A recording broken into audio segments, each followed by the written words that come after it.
Also mein Name ist Maria Moritz.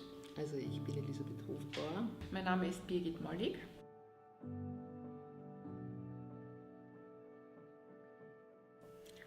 Also ich denke da ganz positiv. Feminismus ist für mich etwas, was für die Frauen getan wird. Und da muss noch viel getan werden, weil es gibt sehr wohl noch gesellschaftliche Unterschiede zwischen Männern und Frauen. Also die Gleichberechtigung ist nicht hergestellt. In vielen Bereichen sind da Fortschritte gemacht worden, aber da muss noch einiges gemacht werden. Und im Moment ist halt so die Situation, dass man das Gefühl hat, dass wieder 2 Schritte zurück gemacht werden.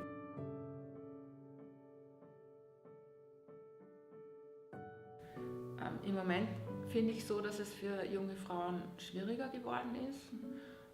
Es hat eine Zeit gegeben von großen Errungenschaften, was Frauen betrifft und Frauenrechte und Gleichberechtigung. Das war so in den 70er Jahren, 80er Jahren auch in Österreich.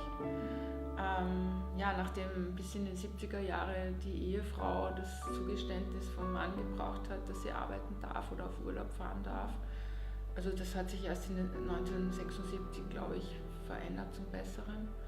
Also diese Errungenschaften scheinen mir jetzt wieder ein bisschen zurückgedrängt zu werden.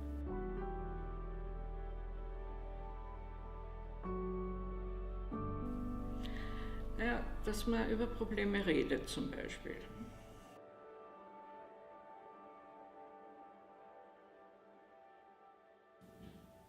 Ich glaube schon, dass sich was verändert hat. Diskriminierung irgendwie deutlicher wird, beziehungsweise die Frauen oder auch die Männer, ja, also es betrifft ja oft Männer und Frauen, ja, dass es eher aufgezeigt wird, ja, und gehandelt wird. Ja, also es lassen sich nicht mehr alle alles gefallen. Die Situation hat sich stark verändert zum Positiven, das muss man sagen. Also wie ich ein Kind war, haben sich meine Eltern scheiden lassen und meine Mutter war wirklich in wirtschaftlicher Not und totaler Abhängigkeit. Ganz schwierig und das haben natürlich wir Kinder, mein Bruder und ich auch mitbekommen.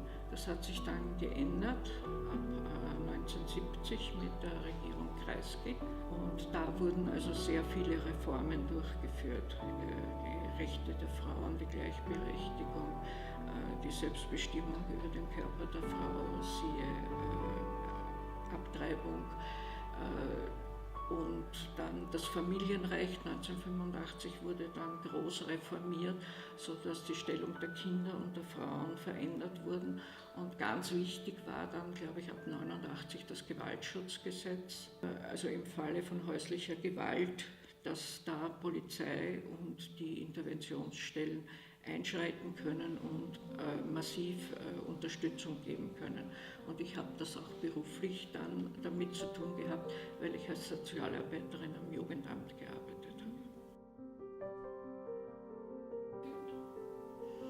habe. Ja, schwach kann man nicht sagen, aber in Situationen, wo massive Angriffe von der Männerseite gekommen sind, also jetzt nicht körperliche, aber sozusagen was meine berufliche Stellung betrifft, was meine Position als Frau auch in der Politik betrifft. Ich war in der Kommunalpolitik und in der Zeit, wo ich gewählt wurde, war ich schwanger mit meinem 3. Kind. Ja, und da wurde mir nahegelegt, ob ich nicht vielleicht doch lieber zu Hause bleiben will bei dem Kind, weil das schadet vielleicht dem Kind, wenn ich da zu Versammlungen gehe oder so. Ja. Und das war schon Mitte der 80er Jahre. Ne? Also,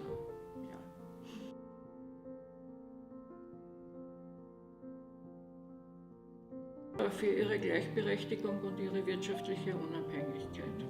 Und das ist ein weites, weites, weites Feld.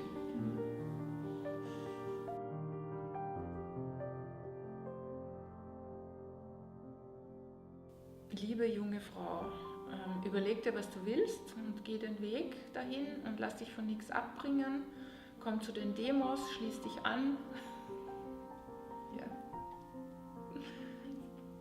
Ja, leb dein Leben und sei glücklich auf deine Art und lass dir nichts reinreden.